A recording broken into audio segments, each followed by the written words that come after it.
Well, welcome everyone. My name is Dr. Rosa. I'm the Assistant Program Director for Environmental Science and Policy and Energy Policy and Climate at Johns Hopkins University here at the Advanced Academic Programs. And I want to welcome you today to our Sustainable Solutions seminar. We're going to focus on the climate and energy provisions in the Inflation Reduction Act today. And I want to wish everyone who's joining us a happy National Pumpkin Day. I hope you're enjoying the end of October. And for many of us in the United States, this is election season, so things are really heating up at this time of year. But I want to pause for a moment, and I want you to think back 2 months ago. 2 months ago to August. I know that might seem a long time ago, but if you remember August, you might remember that we were wrapping up our warmest summer, or one of our warmest summers on record. It was one of our warmest summers on record for the North American continent and also for Europe.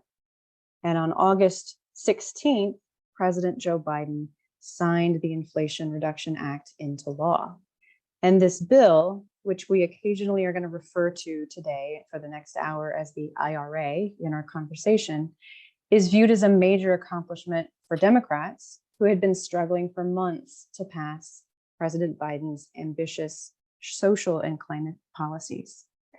And you might recall that the Inflation Reduction Act was a slimmed down version of the Build Back Better bill. The Inflation Reduction Act makes the largest investment in combating climate change in the United States history, and it lowers the cost of prescription drugs and raises taxes on corporations. Now, our conversation today is going to focus on energy security and climate change provisions in the bill. The IRA includes numerous investments in climate protection, including tax credits for households to offset energy costs, investments in clean energy production, and tax credits aimed at reducing carbon emissions. So here with me today to help deconstruct climate change and clean energy in the Inflation Reduction Act are Dr. Jairo Garcia, Professor Alex Gilbert, and Professor Tom Peterson. Dr. Jairo Garcia is an expert in urban sustainability and climate change. He's the former director of climate policy with the city of Atlanta and the lead author of Atlanta's Climate Action Plan. He received the National Individual Climate Leadership Award by the EPA in 2017 and the Climate Reality Green Ring Award in 2001. Jairo holds an engineering degree, 2 master's degrees, and a doctoral degree in education technology and sustainability. And presently, he's the CEO of Urban Climate Nexus and teaches classes in urban sustainability and climate change. Professor Alex Gilbert is a complex systems researcher who focuses on governance and marketing design for energy, nuclear, and space technologies. He's the director of space and planetary regulation at Xenopower, leading regulatory approvals for space nuclear power sources. Previously, he worked in private and nonprofit sectors, analyzing energy markets and advocating for climate innovation policies. Alex has been quoted on a number of energy policy issues in places like the New York Times, Los Angeles Times, and Financial Times. He also works and researches energy markets, energy security, and space policy as a non-resident fellow at the Payne Institute with the Colorado School of Mines. His academic work explores the intersection between energy markets and climate governance, and Alex has a Master of Energy Regulation and Law and a certificate in climate law from Vermont, changing states on you, Vermont Law School. And also with us is Professor Tom Peterson. Tom is the president and CEO of the Center for Climate Strategies. And since founding CCS in 2004, Tom has directed more than 100 high impact projects and collaboration initiatives in the United States, Africa, Asia, Latin America, and the Middle East, including numerous stakeholder-based policy planning and assessment processes for national and subnational governments that resulted in the development and implementation of multi-objective approaches for climate change mitigation and adaptation. He's authored many studies on climate change and energy solution and innovation. Tom previously served as senior advisor to the White House Climate Change Task Force, legislative fellow to US Senator Joe Lieberman, economist with the US EPA, and vice president of DSL Capital Corporation. He holds a BS in biology from the College of William and Mary, an MS in environmental management from the Duke University School of Forestry and Environmental Studies, and an MBA from the University of Texas at Austin. And last but not least, I wanted to mention that all of our panelists are faculty at Johns Hopkins University's Energy Policy and Climate program, and they teach for us. So welcome to our panelists. And also I wanted to point out for our viewers, please, you are free to ask any questions of our panelists as we proceed today using the Q&A feature on the bottom of your screen. And those questions are going to be facilitated towards the middle to end of our conversation by Dr. Cassandra Hansen, who's the Program Director for Environmental Science and Policy and GIS here at Johns Hopkins University. So thank you, Dr. Hansen, for doing that for us today as well.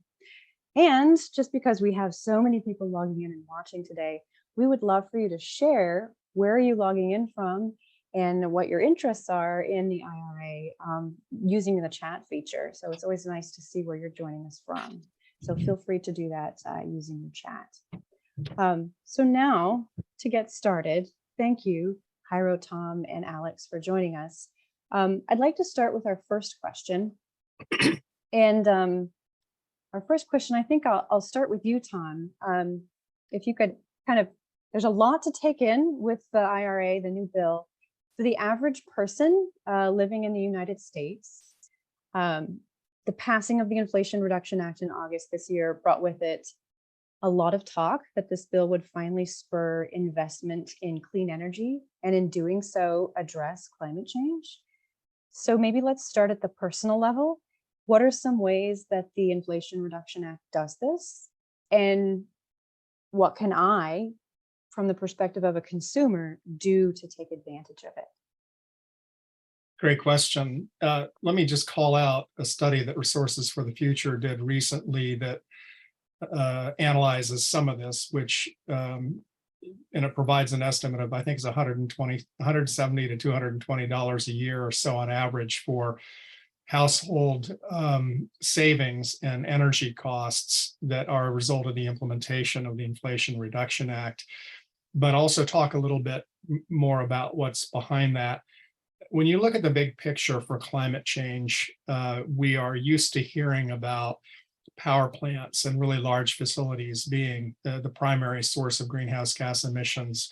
But the reality when we look in the long term is that about 60% of the action in terms of emissions reduction in the future needs to come out of what we call end uses, things that you and I do at home and as a part of our everyday lives to reduce the use of energy and other activities that result in greenhouse gas emissions. And the Inflation Reduction Act is very specifically designed to support those activities. And what are we talking about? So I live in Virginia. It turns out that Dominion Energy now has an opt-in for me as a household energy consumer to go all renewable. It costs me about an extra $5 a month to do that. Under the Inflation Reduction Act, that $5 not only goes to zero, it could go well below that, so that we're actually saving money, as RFF predicts, on our monthly energy bills by going renewable and going low carbon. In addition to that, I have an old home and it leaks a lot of heat out of the attic, and it's not cheap to go up and re-insulate that attic and engage in a bunch of energy efficiency measures that will reduce the loss of energy at my home so that I can further save energy. That's an activity that is now supported with a tax credit under the Inflation Reduction Act, so it'll make it easier for me to do that. And I drive a car like so many other people, and at some point I would like to purchase an electric vehicle. And that has become much easier under this law now because we have a continuation of the $7,500 tax credit for the purchase of new electric vehicles. But we also have a tax credit for lower cost, older EVs. And this is really important because for so many people, the first car that they buy is not a new car, it's a used car. This is a very important gateway for low and moderate income people to buy used vehicles that are electric. This law now covers that provision. It covers many other provisions that relate to the installation of new appliances and equipment in our homes and in our buildings, in the built environment, heat pumps, you name it, things that will make us more energy efficient and give us the opportunity to move off of fossil-based sources and into renewable sources, including distributed renewables, things that we put right here at our homes, solar in particular. A lot of support for community solar systems, a lot of support for solar rooftop systems, a lot of support just in general for increasing the scale of the adoption of solar power. And the act not only gives us individual support for this through the tax credit mechanisms, but it changes our marketplace because it increases the volume of these activities that take place, and that reduces per unit manufacturing cost, and that brings the cost down and further reduces the overall cost for all of us to be able to start buying products that are low carbon that serve us at home. Just to put this in perspective, the Bureau of Labor Statistics has estimated that of all of the inflation that we have been experiencing here in the United States, energy costs are responsible for more than anything else by a factor of 5. And this isn't just a United States problem, it's a global problem. In the United Kingdom, it's estimated that for reasons completely unrelated to climate change, household energy costs will go up enough to possibly put 75% of their households into an energy poverty status. So it's just a terrific global problem. The Inflation Reduction Act is really designed very specifically for that purpose. I would add one thing also that has been maybe overlooked a little bit in the act. It has loans and grants, it has many tax credits and direct pay options. It also has funding for the first time for a national green bank in the United States that can then push money out to states and localities who can further push it out to consumers to help them. What will that mean for an everyday consumer? It means that, for instance, a state or a local green bank that receives these funds could use them to make low-cost consumer loans for the purchase of electric vehicles, for the purchase of other things that are energy efficient and low carbon. So we're expecting that mechanism to be converted into these consumer assistance programs and be able to expand the whole spectrum of things that can be done to help households.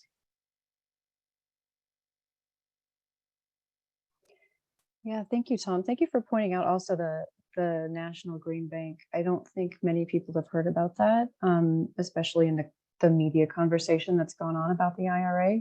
So I'm especially think that's important that you've pointed that out. So I think that was a good points to be made at the consumer level. Let's zoom out just a little bit let's zoom out at about maybe city or state level. How the IRA directs money to support state climate efforts. Jairo, can you talk a bit about the efforts at the state level that you're seeing with the IRA? Yes, absolutely. I'm going to do the zoom in at the state level, or zoom out at the state level, but also at the local level. So there are numerous sources of funding in the IRA to support climate plans and programs in states, local, municipalities, even tribal governments. For example, the bill allocates around $4 billion to address the water crisis that the Western states are experiencing. As we know, the Western states are having one of the worst droughts in record. And then this bill allocates money in order to address those issues, as these states are having right now depleting their sources of water because of the drought. For clean energy, for instance, the IRA provides $7 billion to programs aimed to deploying clean energy like rooftop solar, pollution reduction technologies. So I would think that the states right now, or they should be considering updating their renewable portfolio standards in order to obtain these RA credits for renewable energy production, investments in clean energy technology, manufacturing, and grants and loans for energy transmission, for instance. I want to mention that a little bit later.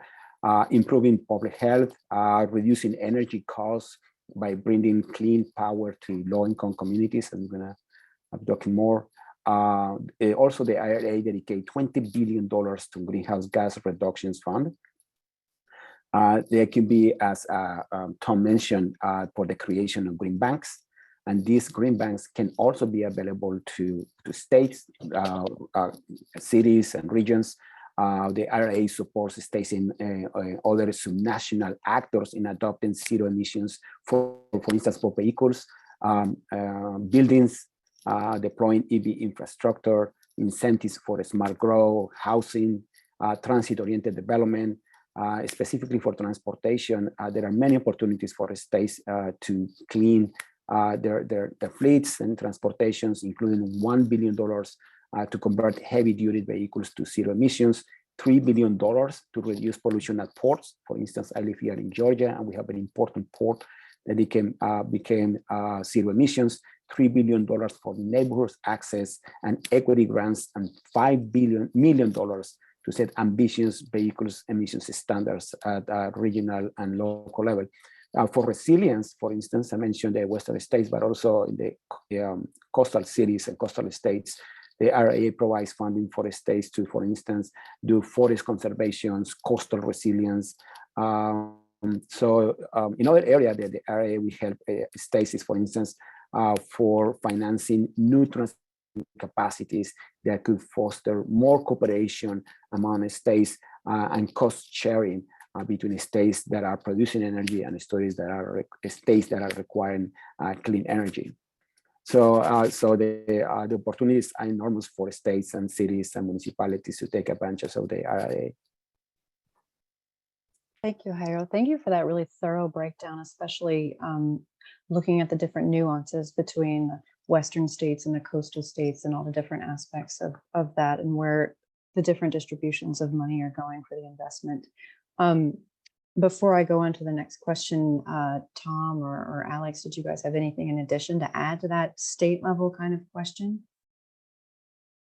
So I might just add local government to the equation, and local governments are going to be important beneficiaries of this. And one thing to call out is that the tax credits in the Inflation Reduction Act are also flexible and convertible to what we call direct pay options. And that includes entities that don't pay taxes, that are tax exempt. Municipalities, cities, and counties can actually now receive the equivalent of a tax credit in the form of a direct payment for things like a community solar program, for instance, that otherwise they would not be able to do because they're not a taxable entity. Well, this opens the door to a very large pool of incentives that local jurisdictions can use. It's also available to other nonprofit entities, churches, schools,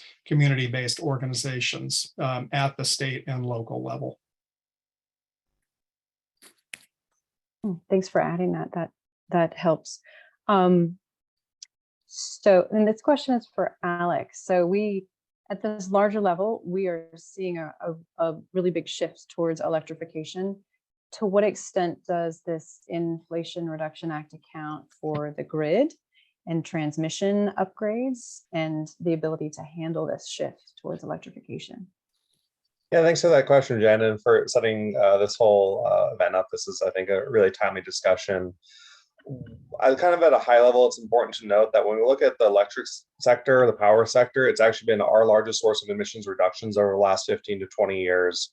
When we look at the administration's overall goals, they do see the power sector as leading. And you can see that their 2035 goal, they want to see a carbon pollution-free power sector, whereas they want to see the broader economy carbon-free by 2050. So the power sector really is in the driving seat right now because of solar, because of wind, because those are mature technologies that are competitive in the market in many cases. But for them to really get up to the full scale of what they can do carbon reduction wise over the next 10 to 15 years, we need to have more transmission. If you looked at the second half of the 20th century, transmission build out was around 2 to 3% annually. For the last 20 years, it's been around 1% and sometimes less.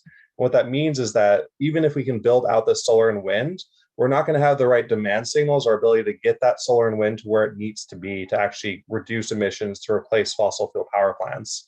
So a number of studies have emerged in the last several months since the Inflation Reduction Act passed, finding we need to get that build out rate up to 2 or 3% annually again. There are a couple things that the Act does to help out with that. First, separate from transmission itself, the Act does a really good job of including energy storage, both within smaller level tax credits. So if you have an integrated energy storage at your solar or wind facility, you're able to include that as part of your overall package for the tax credit. And that's really helpful just because that helps some of the variability issues with that wind and solar that sometimes requires transmission, but also it supports standalone energy storage projects. And that's really important because energy storage is weird in that it is both supply, demand, and it can functionally act as transmission. Now, energy storage alone is not going to solve our transmission problems, but it can help, especially for some really congested areas. So just having those tax credits available, that's been a big push from the energy storage industry for quite a while. So having that in place is going to be really helpful. Now, when it comes to transmission, this is an area that I'll actually say to start off is somewhat disappointing when it comes to the Inflation Reduction Act because this is not a matter of money. Now, there is important funding for transmission in the overall project. It's $2.9 billion, which is about 1% of the overall package. There's $2 billion in loan authority to support projects within national interest electric transmission corridors, which are essentially areas that are really high priority to develop transmission. There's almost $800 million in grants to help siting authorities. And so transmission is usually privately developed in the United States. But to actually run the process, the regulatory process for evaluating those projects, that you have siting authorities that don't necessarily have those funds. And so this will help grease the wheels from the regulatory side. And finally, there's $100 million to help out with the interregional and offshore wind transmission development. And those are areas to try and make sure that the three interconnects are potentially talking to each other more. And also offshore wind, which is very transformational if we can develop it, we'll actually be able to incorporate it. So this is important money that's being spent. But the problem here is that when it comes to transmission, our primary issue is permitting. And because of how this act was passed, it was passed under filibuster rules in the Senate. It can only deal with things that were impacting the federal budget. And so as part of the negotiations, Senator Manchin secured a deal that if this budget was passed, there would be an additional bill this fall focused on permitting that would ideally be bipartisan. And that was developed, it was put together, the proposal came out. It did a number of things that could have really helped out with the permitting barriers for transmission, but it doesn't seem like it's going to move forward. That bill is probably a top candidate for something that could happen later this year. After in the lame duck session after the election. It could also be an area for bipartisan compromise next Congress on energy-related issues. But it's going to be really hard because it deals with NEPA and a number of other very challenging environmental justice questions. So getting that additional thing in place is going to be challenging. That said, transmission is still critically important. And if we cannot get transmission in place in the right amount of time, all the other elements of the bill will not be as effective. There'll be many wind and solar projects that could have been built and other projects that could have been built that will not be built otherwise. So this is something that it is something that of the many things that have happened over the last 36 months in energy policymaking, which has been wonderful and really is setting the stage for a lot of emissions reductions, this is one of the big things that has yet to be fully solved. Thank you for explaining that and really spelling out the importance of the permitting issue. And I think we're all going to be watching what's happening, especially in the next year, and hoping that something will happen by bipartisan support so that we will see that push through successfully. So we've mentioned so far in our conversation a number of different things like loans, grants, tax credits, investments, and even direct payments. Are there any other mechanisms that we've missed in our conversation that the Inflation Reduction Act uses to address climate change? And this is a question for all three of you before we keep going, just putting it out there. So Jen, I think one box that we talked about earlier that creates flexibility or potentially wide range of mechanisms, including innovations, is the Greenhouse Gas Reduction Fund, the Green Bank Fund, 27 billion, 7 billion of which goes from EPA to the states, and 20 billion to the National Green Bank out to state entities. And then it's up to those intermediaries to decide how they want to distribute those funds. And they can use many different tools for that purpose. And so they will be structuring financial assistance programs with that funding. And that is going to broaden the spectrum of things that can be put in the hands of consumers through this program. One thing we did cover it, but I want to go into a little bit more detail on the power sector tax credits, because they really are the bulk of the emissions driver at the high level for this bill. What this has done is it's taken what was historically very sector-based tax credits that had all sorts of different rules and different eligibility and different timelines, and it actually has standardized them for all technologies. So it's technology neutral. It's designed in a way that no matter what type of technology you are, if you're reducing emissions, you are eligible for the tax credits. So that is a really big deal. The other thing here that's really important is that the tax credits were set up in a way that doesn't really let them expire until emissions reductions are achieved. The way this is done, especially for wind and solar, is because of how big of the budgetary impact is, they usually would only be renewed for 2, 3, maybe 4 years. What we actually have set up now is that the tax credits here, they either expire in the latter of 2032 or when we meet our greenhouse gas reduction goals for the power sector, which is essentially reducing emissions 75% from the current levels in the power sector. So that either or is a big deal. Now, the 2032, I suspect, was because of the filibuster rules and the need to have everything within the right congressional budget office window.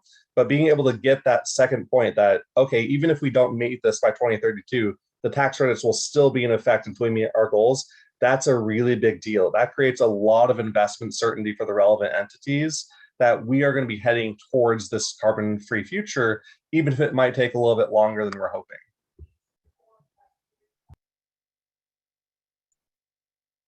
Thanks. Thank you, Alex and Tom, for pointing that out. I think both of those are very significant aspects of the IRA to focus a bit more on, as you both mentioned. All right, changing gears just a little bit, since we've zoomed out and we've focused on different elements of it. Let's look to the future a little bit, and also based on some of the news that was coming out in the last 24 hours. If it's implemented to its full extent, how fast or how much is the Inflation Reduction Act projected to bring down the United States greenhouse gas emissions with respect to our Paris commitment? And how does this compare with what other countries are doing to bring their emissions down and their rate? And I'm gonna reach out to Tom for this one because of a lot of the work you've done with other countries. Yeah, so the starting place here, I think, is a study that has been widely reported that estimated that full implementation of the Inflation Reduction Act here in the United States reduces our business as usual trajectory of emissions about 40%. It's a huge change. That very much places us on track for a Paris commitment. I'm not sure whether it gets us all the way there, but it takes us a long, long way down the pike. I can't really comment on how well everybody else is doing at an individual globally, except the truth that I think Jairo mentioned in a prior conversation is that we're behind globally in reaching these greenhouse gas emissions reduction goals. The United States is one of the top emitters, so what we do here makes just a very, very big difference. Based on the work that I have done in other countries, and I'd say particularly emerging economies, they do pay attention to what the United States does. And as we become more aggressive in actions, they're willing to follow suit. And particularly if they get some assistance from the United States, and most particularly if they get that in terms of technology sharing and technical assistance, which I think become more possible as we make progress here at home. And it makes it more possible for us to enter bilateral cooperation agreements with other countries to deliver that kind of assistance and help them then reach the kinds of ambitions that they're being asked to make and that we are validating with our financial commitments here at home. And I want to underscore the word financial because it's not enough to propose policies that will reduce emissions, you have to put in place the financial measures that are needed to back them up and actually have them adopted. You also need to put in place the governance mechanisms that are required, the rules, the regulations, et cetera. For the United States to physically do this through funding has a major global effect directly and indirectly. Let me, however, raise a cautionary note. And that is, we've talked about the Inflation Reduction Act. We haven't talked about the Infrastructure Act, the Infrastructure Investment and Jobs Act, otherwise known as bipartisan infrastructure law. And I don't want to dwell on that except to say $1.2 trillion of infrastructure investment. The analysis on that is a very mixed bag. And what it says is, if those funds are used for relatively conventional infrastructure purposes, they actually increase emissions. They will counteract the beneficial effects of the Inflation Reduction Act. On the other hand, if those those infrastructure funds are used for alternative purposes that are low carbon and low emitting, then they will add to and really further empower the reductions in the Inflation Reduction Act. And this is a really big question mark for states, for localities, and for their partners. Are they going to exercise the creative freedoms that they have been given in the Infrastructure Act and all the incentives and all the support mechanisms around it to go low emissions and go low carbon, or are they not going to do it? That act does not require, but encourages that in most cases. So it's a swing variable on the financial side, the other side of the equation here, that I think has to be called out. Thank you for pointing that out, Tom. And I think that's a really important variable there. And we hadn't really mentioned too much about the infrastructure bill. And since it bears so heavily on emissions accounting, I think that's something that we definitely need to be considering. But I do want to talk a little bit more actually about some of our recent legislation that we've had, especially this year. And I'm going to ask this question to Alex. And then I've got another one for Jairo in just a second. So first, Alex. So we've had the Energy Act this year. We've had the Infrastructure Bill. We've had the Chips and Science Act. Not edible chips, but computer chips. So I know it's lunchtime. So how does the Inflation Reduction Act tie in with these? Does it, and how does it? And can you give us a brief summary for those of us? I mean, it's been a very busy year in terms of policy. Can you give us first just like a snap summary of each of those for those who haven't been paying attention, and then maybe how the IRA ties into these? Yeah, so over the last 2.5 years, we have 4 bills that together represent the most ambitious and wide-ranging energy package in history. The previous one was about 15 years ago, and this is usually about the cycles, and that was the Energy Policy Act of 2005, the Energy Independence Security Act of 2007, and the Recovery Bill in 2009, which did a lot to actually set up the foundation for our energy resurgence in the 2010s. But now we've had this series of bills, which were largely bipartisan. The Inflation Reduction Act was actually the exception there. And even then, I think the Inflation Reduction Act was informed behind the scenes a lot by both parties. But starting kind of sequentially, the Energy Act of 2020, which was really driven by Senator Murkowski, was the result of years of work in the Senate and the House on a whole bunch of energy issues. Really, the way to think about this is that it had a lot of general fixes and updates to energy legislation. It's kind of a housekeeping bill, but it also had a lot of authorizations for early stage technology demonstration projects. So essentially, hey, we want to develop more technologies in hydrogen, or if we want to develop it in, say, nuclear power. So that kind of set the stage of things being authorized. But just because something's authorized does not mean that it gets money.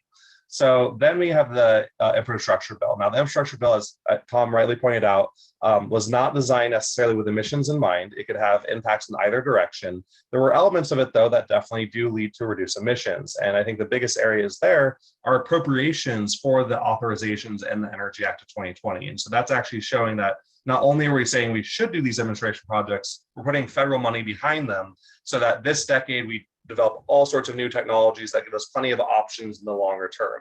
Think of this really as the infrastructure bill when it comes to this question as an applied innovation bill. It sets the general foundation for just making sure our infrastructure is functioning. It could increase emissions, it could decrease emissions, but it has a number of things that are setting things up. And then we have the Inflation Reduction Act. Now, the Inflation Reduction Act is really focused on deployment. So we take the fact that Energy Act of 2020 kind of fixed everything and set things up. The Infrastructure Act set up the technologies to actually be demonstrated. The Inflation Reduction Act is about deploying technologies. So a good example, again, is something like hydrogen or nuclear power. You have demonstration projects that were set up by the first two bills. But now, if we're looking at the longer term, we care about a lot more than just those demonstration projects. We want those demonstration projects to create industries. And so the Inflation Reduction Act lays the groundwork to create industries. Finally, we have the CHIPS bill, which is interesting because it wasn't really marketed as an energy bill, but I actually think it's kind of the missing piece for these three bills. And it does focus on reshoring semiconductor manufacturing, making sure that we're competitive, particularly with China in that industry, but also has a bunch of money for innovation hubs and manufacturing hubs across the country. There's a number of provisions in it focused on the Department of Energy basic science. And so it's really trying to make sure that we have the same science foundation for long-term innovation. It does things that help the STEM workforce that we'll need for all of these sectors moving forward. And also does some other really interesting things, like it has authorizations for fusion research, demonstration. So looking at these as a whole package right now, again, I think the biggest thing that's missing is just permitting reform. But this is something that if you talk to people 4 or 5 years ago, we are in a completely different position when you look at how all these bills work together. We're in a position to have the United States really emerge as a competitive leader in all energy technologies and to have a chance to really reduce emissions here and reduce emissions abroad. So there's not much more that Congress needs to do. This is really starting to get to industry needs to perform, state and local governments need to figure out what they can do, and the executive branch needs to execute on this very large menu that has been given. That's exciting to hear. I feel like we're getting our ducks in order finally after all this time. There's one bill or act that I want to also kind of focus on. And I know, Jairo, you are a subject matter expert on the Clean Air Act. So I wanted to ask about, how does the IRA relate to the Clean Air Act? Thank you for the question, Jen. As a matter of fact, the IRA includes the most significant changes to the Clean Air Act since 1990, specifically in the Title I, in the sections 132 to 137, basically changed the whole dynamics of the Clean Air Act by giving a lot of fundings for the EPA in order to address clean heavy vehicles,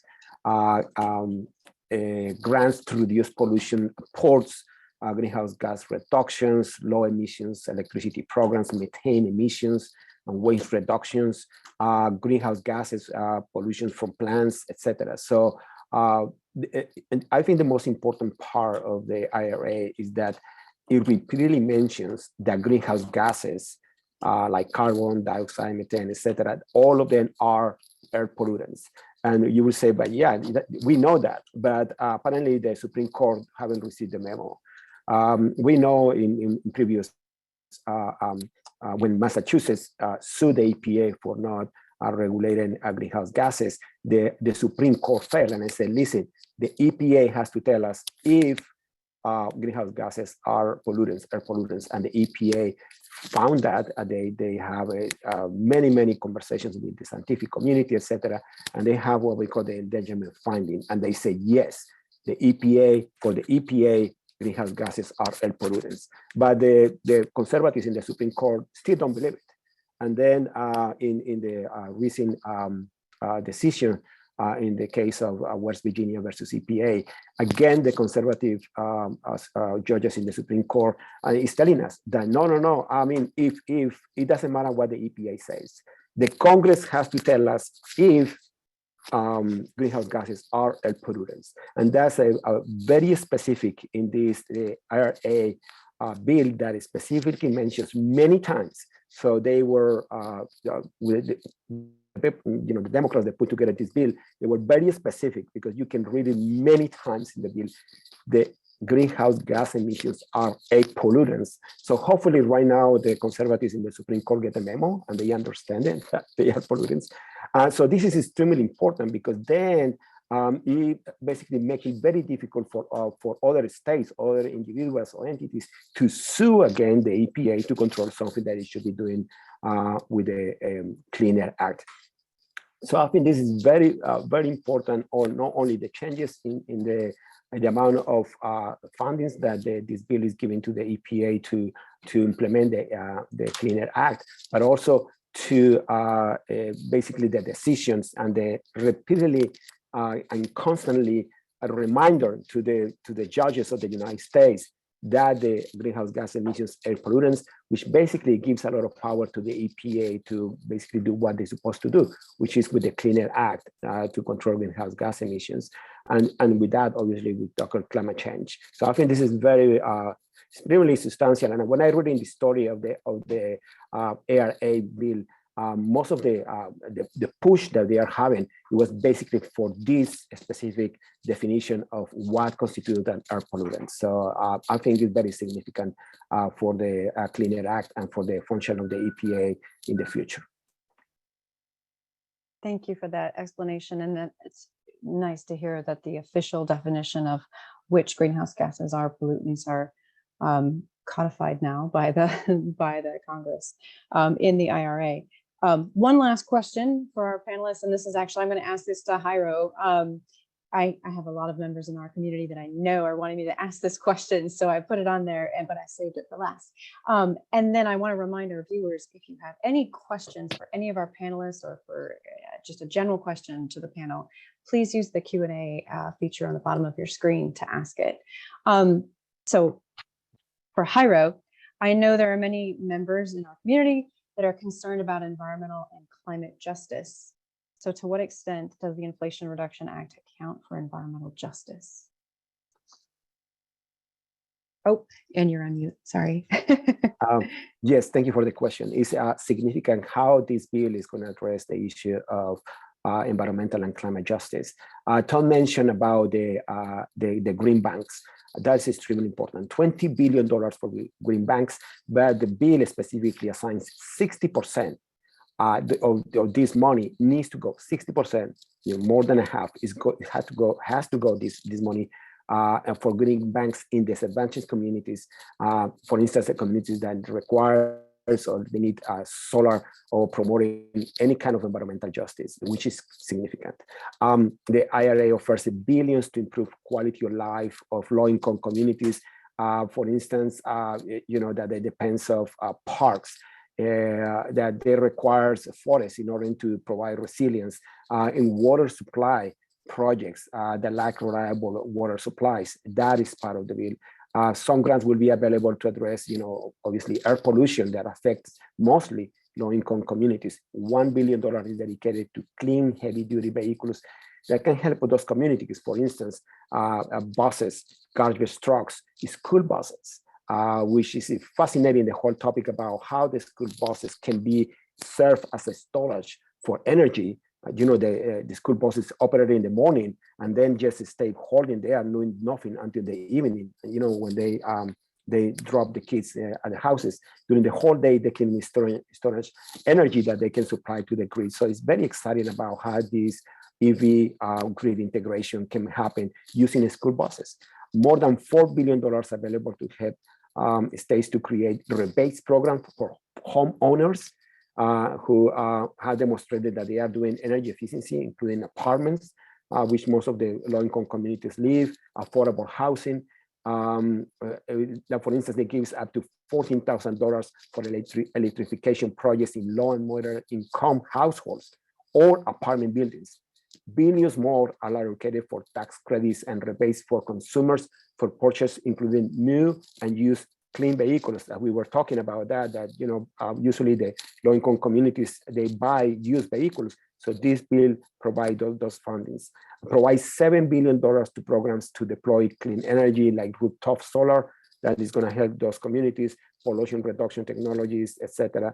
$8 billion to accelerate funding for eligible institutions that provide financial assistance to clean energy projects, specifically those the ones that benefit disadvantaged communities.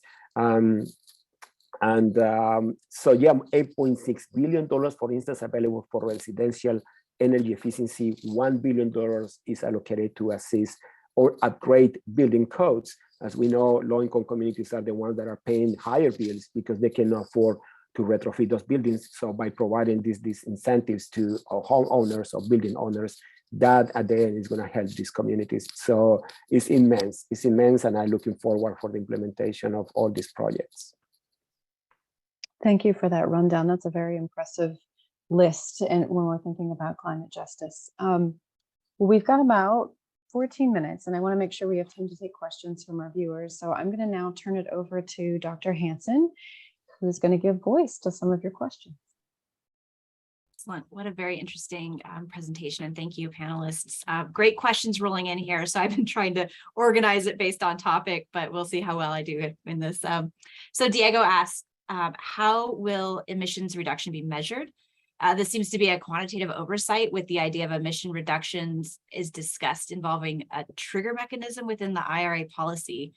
Is this a question both for the local level and an aggregate of state and US level? And how can emission reduction be validated? And what are the standards being used? I'll do a quick response, and that is to start by saying that the specific guidelines for the Inflation Reduction Act have not been released, but they are expected soon. We're expecting any time now the tax credit and direct pay guidelines to be introduced, followed by the National Green Bank guidelines, et cetera.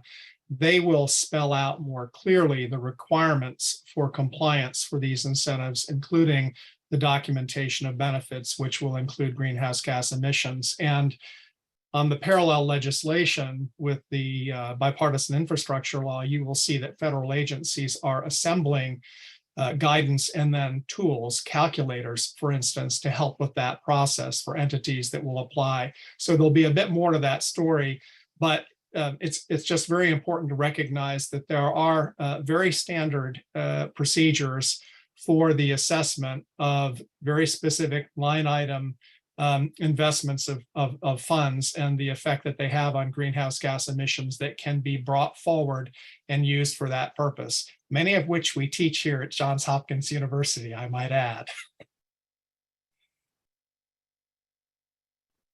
Excellent. I'll also just pop in really quickly. I think the tension here from the question is that the Inflation Reduction Act embraces what the preferred policy in the US is, which is carrots.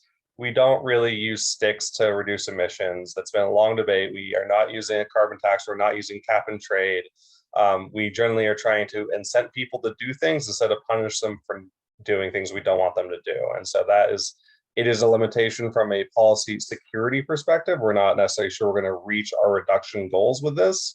But from a political just acceptability perspective, that seems to be where the conversation has settled, is just using carrots.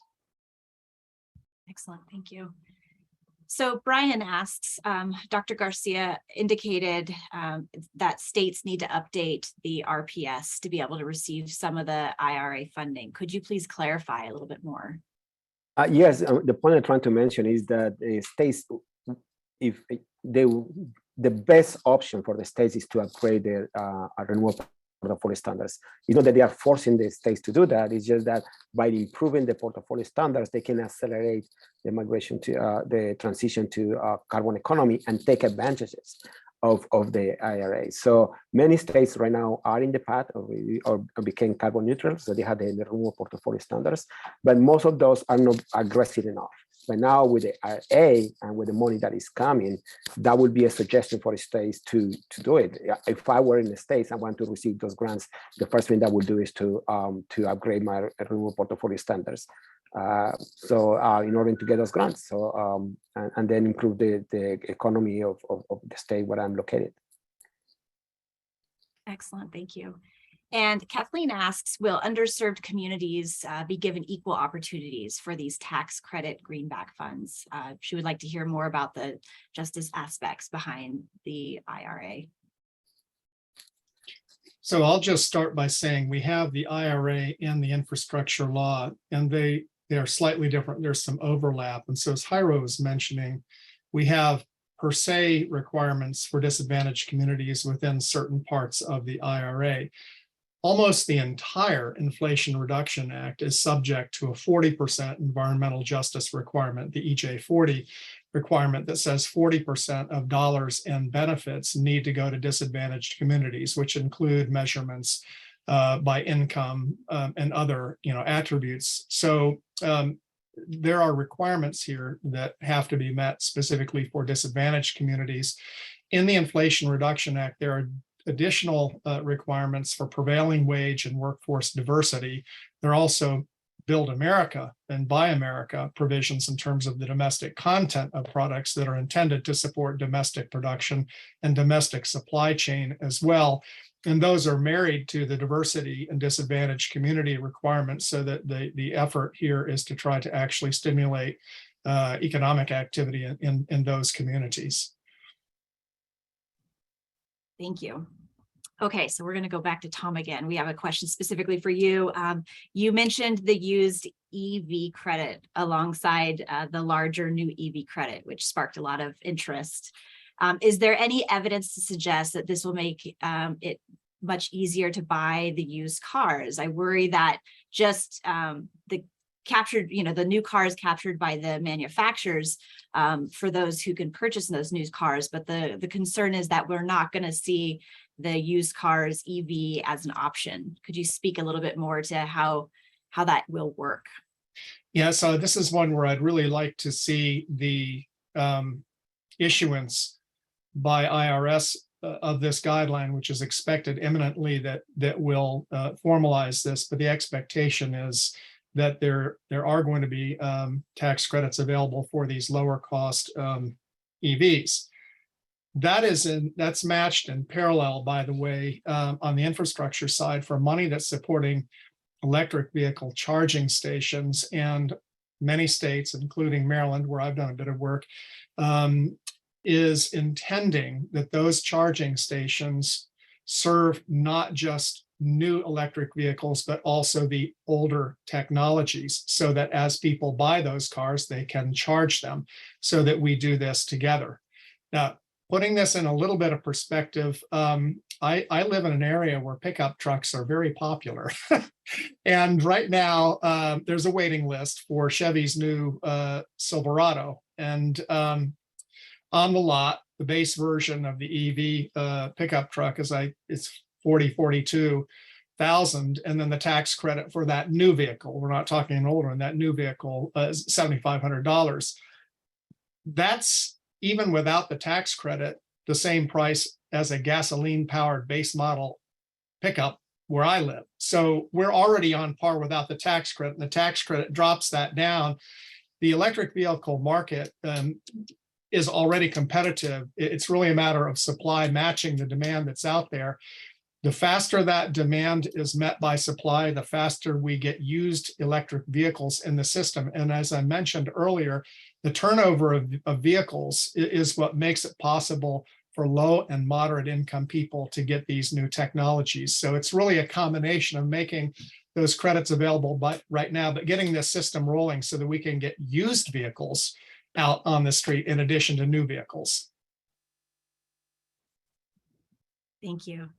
Gabriella asks, how can local partners position themselves to follow IRA qualification requirements in collaborative renewable and water conservation projects?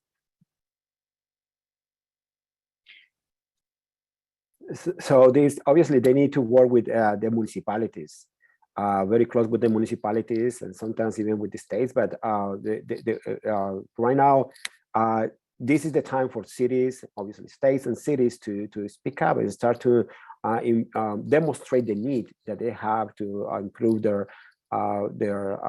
water facilities.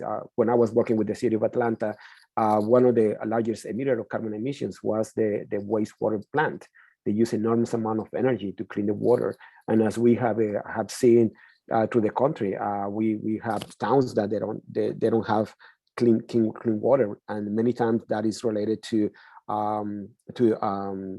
to climate change. Like for instance, what happened in Louisiana when we had the storm and basically knocked down the power lines in New Orleans, and then the people were affected by clean water. So definitely we see right now the connection that we call the water energy nexus, in which we see that how energy affects water and how water affects energy. My suggestion is for the general public to reach out to local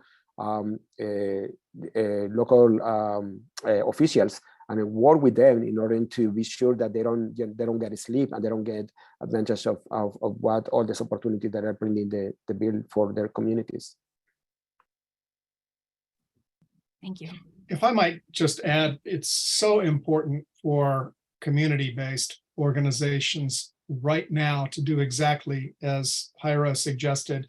Go talk to your city and county representatives and offer to help them get this money, help team up to get access to the competitive grants as well as the tax incentives that are now available, and put them to good use for community solar and all these other things. So, this money is going to require teamwork, but, it's not going to just walk through the door without people going after it. Right now is the time to mobilize, to team up. And if you need help, there are a lot of technical assistance resources out there. I'm happy to refer folks if they want to drop a line here. Federal agencies are providing them. Let me also just say, part of what community organizations should be doing is asking their cities and counties to add more capacity. There is funding in the bipartisan infrastructure law to support capacity expansion, planning and assessment, all the things that require a lot of hard work. The money's there. Folks just have to go after it. Thank you. I think that was probably a good last question. And since we're getting close to the end of the hour, and I just want to thank all of our panelists for your wonderful insight to the Inflation Reduction Act. And I think we're all walking away from this hour as much better informed, with a lot in our heads to think about and chew on. I want to remind our viewers that this is recorded. We are going to be posting the recording on the Advanced Academic Programs YouTube channel in about 2 days. So if you want to rewatch it and think about it some more, it's going to be up there. And you can always join our Energy Policy Climate Program and Environmental Science Program on LinkedIn or on Instagram. We are out there on social media. And keep paying attention to our Sustainable Solutions Seminar Speaker Series. We've got another one coming up in November.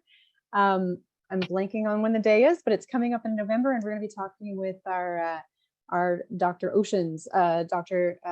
Guggenheim, who's going to be talking about his new book on reefs and his work in Cuba. So please join us then as well. And thank you again for spending the afternoon with us. Thank you, Dr. Hansen. Thank you, Peter, our events manager, and thank you, Alexandra, as well. Thank you, everyone. And thank you for saying thank you in the chat. Have a wonderful day. Bye-bye.